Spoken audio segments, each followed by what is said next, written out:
Oke, untuk selanjutnya Bapak dari Widya Keputra sebagai tenaga ahli dari untuk tim penyusunan AMDAL, kami persilakan Pak Hangga untuk memberikan presentasinya buat kita semua.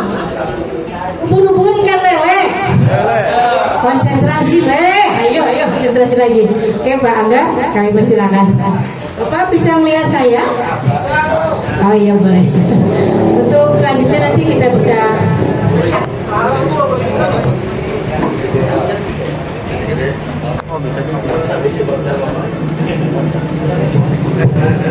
Ya, terima kasih. Assalamualaikum warahmatullahi wabarakatuh.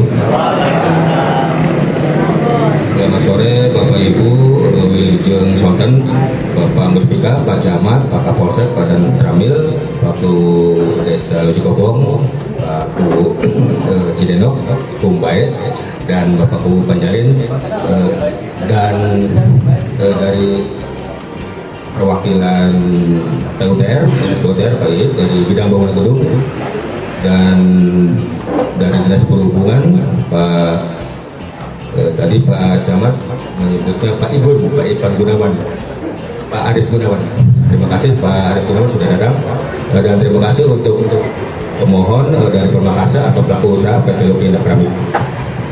Baik, untuk mempersingkat waktu, kami langsung ke pemaparan untuk penjelasan teknis terkait regulasi pelaksanaan atau penyelenggaraan sosialisasi konsultasi publik sebelum dilaksanakannya pembangunan. Makanya disebut rencana pembangunan, karena tidak diperkenankan dibangun terlebih dahulu sebelum semua izin ditempuh. Jadi untuk nama kegiatan itu secara nomenklatur izin industri perlengkapan rumah tangga dari tanah liat keramik atau pabrik barang pecah belah berbahan dasar keramik, pabrik piring. Itu PT Luki Indah Keramik. Lokasinya itu ada di 2 desa, secara administratif ada di 1 kecamatan, 2 desa. Itu di Desa Lujukobong, Blok Jumat, dan Desa Cidanok, Blok Senin. Kebetulan nama bloknya nama hari Pak ya, Jumat dan Senin. Kebetulan hari ini juga hari Jumat. Semoga nanti PT Luki bisa memberikan manfaat terhadap masyarakat sekitar. Jumat ini hari yang berbahagia.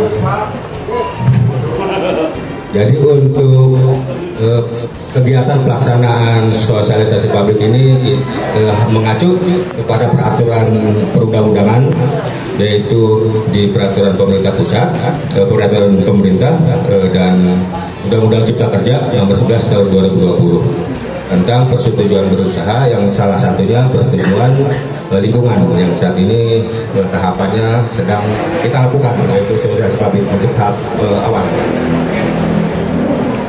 Kemudian untuk penyelenggaraan dokumen lingkungan, masing-masing alurnya adalah untuk di bagian sebelah kiri itu melakukan kajian dokumen analisis mengenai dampak lingkungan. Jadi lingkungan hidup luas, termasuk salah satunya aspek sosial, ekonomi, budaya, dan lain-lain.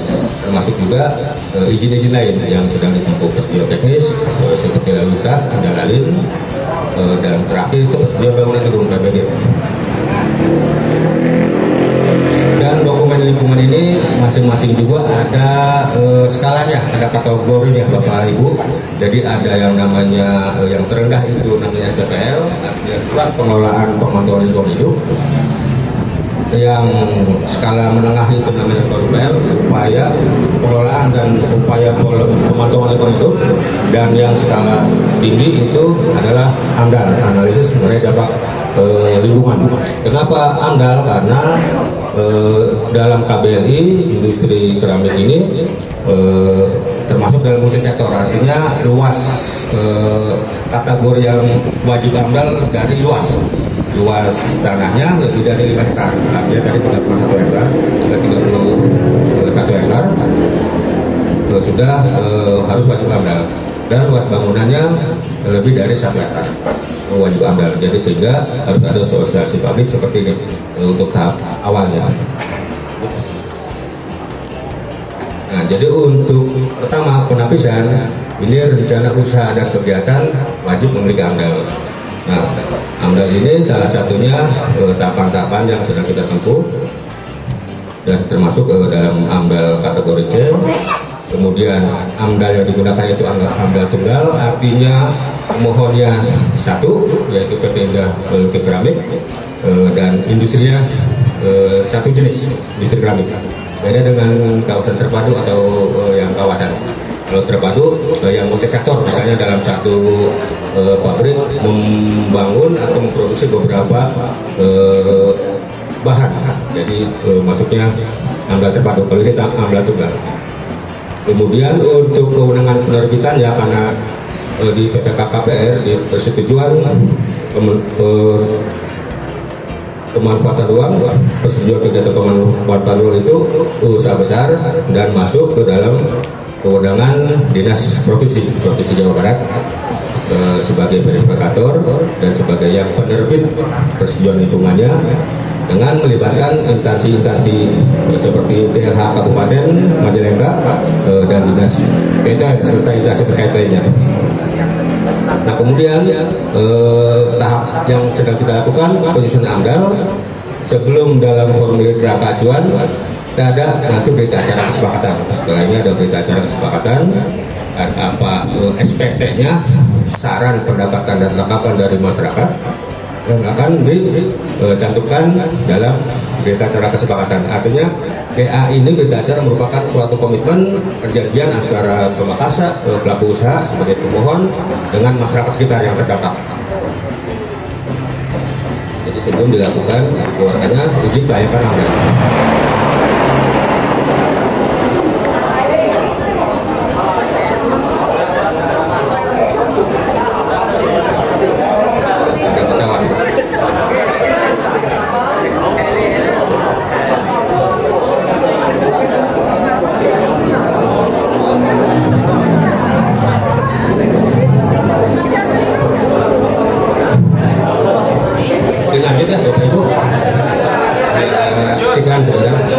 Kemudian untuk salah satu prosesnya yaitu untuk kita ada koordinasi dengan tokoh masyarakat dan masyarakat sekitar, kemudian instansi terkait dan dengan masyarakat, dan dilakukan sosialisasi publik yang saat ini kita tempuh untuk diolah datanya untuk menjadi bahan kajian dampak.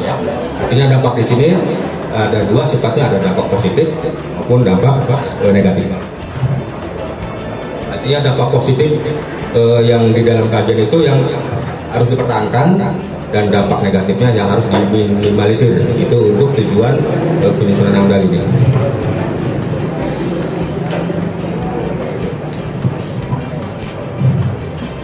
Nah, kemudian untuk pelibatan masyarakat yang sesuai peraturan pemerintah nomor 22 tahun 2021, jadi masyarakat dilibatkan, ada sosialisasi publik, ada saran pendapat dan tanggapan, serta informasinya secara transparan diumumkan. Jadi pertama diumumkan di media cetak, di koran, mungkin nanti akan yang terbit, mungkin itu bisa ditunjukkan yang terbit di hari ini tanggal 25.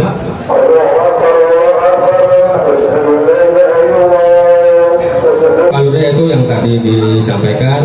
Pertama, siapa yang mengundang, yaitu pemohon, pelaku usaha atau pemakarsa mengundang Bapak Ibu yang masyarakat sekitar dengan melibatkan tokoh masyarakat, RT RW dan instansi terkait dan pemerintah desa maupun kecamatan.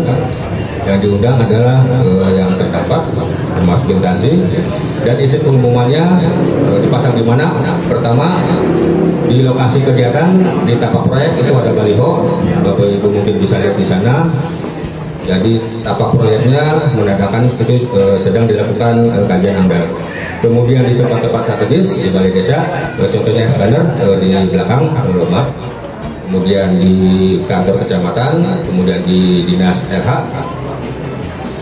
kemudian di dinas lingkungan untuk provinsi Jawa Barat sebagai instansi penerbit persetujuan lingkungan, maupun di media cetak. Di media cetak ini nanti ada 10 hari kerja Bapak Ibu, barangkali ada misalnya saran pendapat tanggapan bisa diajukan di lewat temuan melalui Dinas Lingkungan Hidup. Jadi ada peraturannya 10 hari kerja dari hari ini.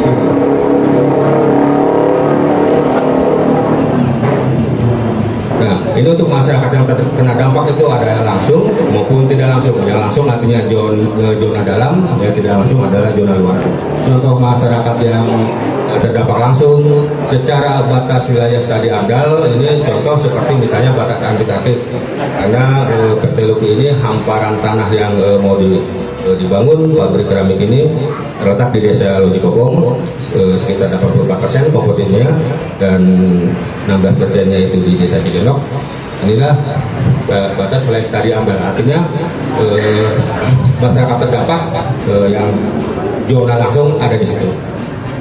Untuk zona tidak langsung itu masyarakat di luar batas wilayah, seperti misalnya di depan pada saat di arah di Jalan Mt. Haryono itu termasuk zona juga, tapi zona luar. Di zona luar itu terdampak tidak langsung, misalnya mobilisasi kendaraan pada saat konstruksi yang melalui Jalan Raya Jatiwangi Sumberjaya. Lanjut. Ini untuk pelibatan masyarakat dalam AMDAL, untuk alurnya.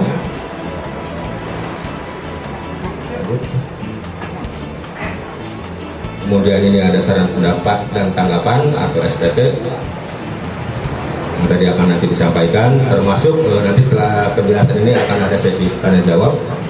Salah satu alur SPT, jadi saran pendapat tanggapan dari masyarakat sekitar seperti apa yang akan dicantumkan dalam berita acara dan dituangkan dalam dokumen AMDAL.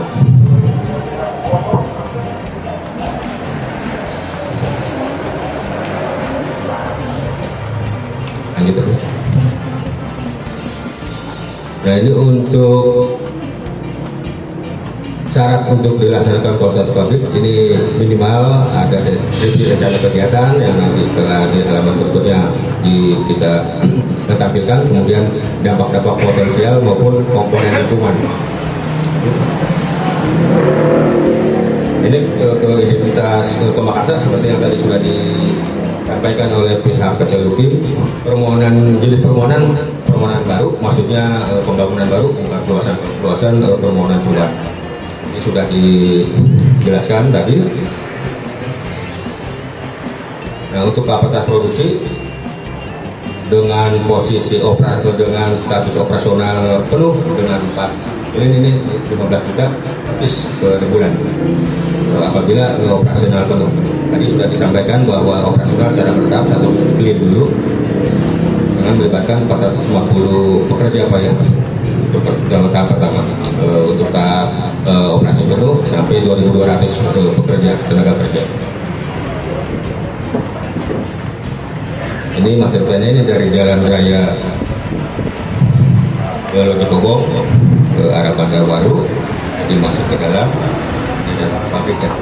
Untuk area utilitas bangunan pabrik itu ada bahan baku, kemudian gudang bahan jadi, ada ruang produksi dan fasilitas sarana utilitas seperti TPS, kapal. Lanjut Pak.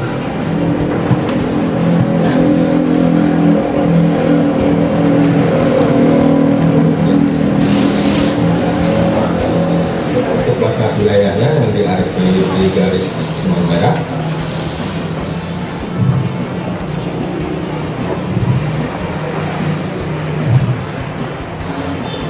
Nah, ini untuk penggunaan lahan itu ada di 2 desa dengan komposisinya untuk luas lahan totalnya 365.000 atau 36,5 hektar totalnya.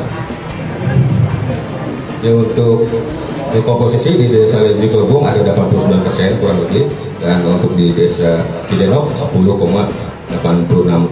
Artinya walaupun Desa Cidenok ini merupakan desa penyangga, tapi secara dampak ikut terdampak secara langsung.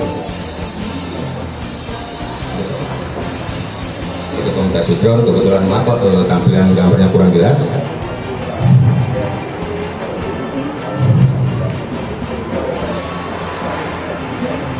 Ini tadi sudah dijelaskan oleh perwakilan PT LUPI. Lanjut. Dan ini rencana tenaga kerja pada saat konstruksi dengan jumlah total 118 orang.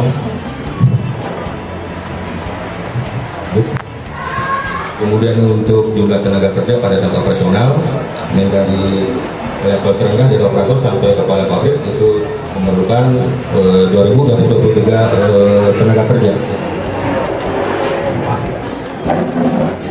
Nah, untuk tahapan tenaga kerja tadi ada tiga tahapan, yaitu prakonstruksi, kemudian tahap konstruksi, dan tahap operasi. Kita berada di posisi tahap prakonstruksi, yaitu di sosialisasi rencana kegiatan. Jadi sebelum tahap selanjutnya kita di tahap awal prakonstruksi. Masing-masing tahap itu memiliki dampak masing-masing, besaran dampak maupun sumber dampak. Lanjut Mas. Contoh dari tahap prakonstruksi ada perubahan persepsi masyarakat, itu dampaknya.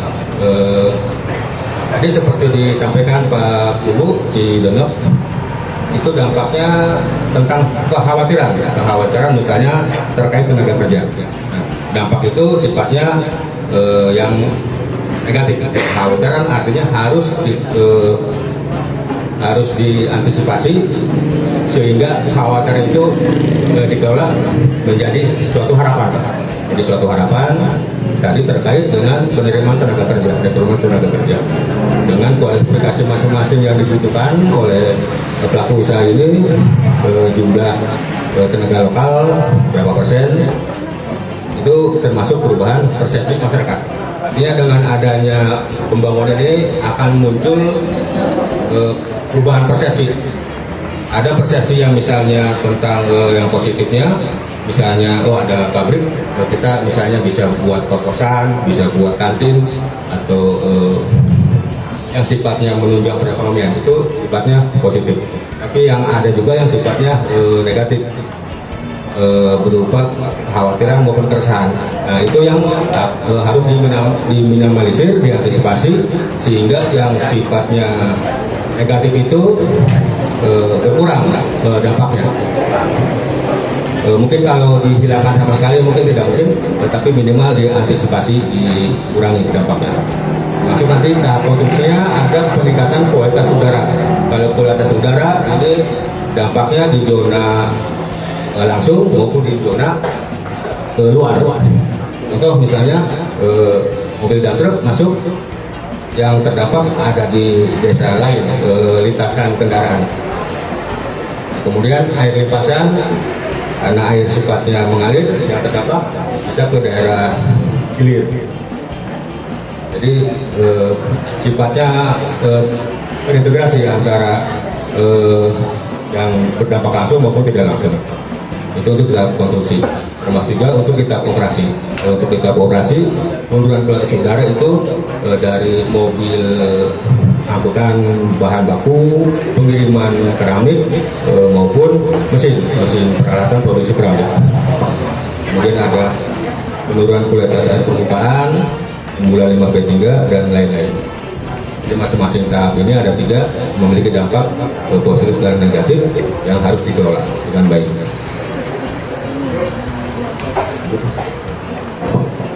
Nah, itu untuk capaian dari konsultasi publik ini berupa berita acara yang disertai dengan saran, pendapat dan tanggapan pada saat sosialisasi publik yang sedang kita lakukan ini.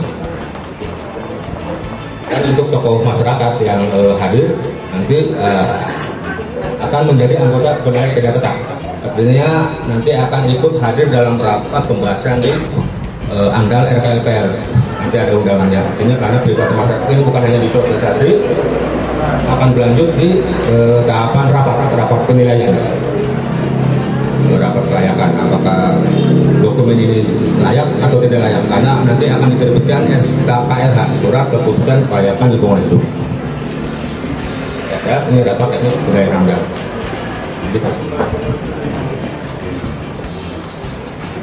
Untuk dokumentasi pengumuman media cetak.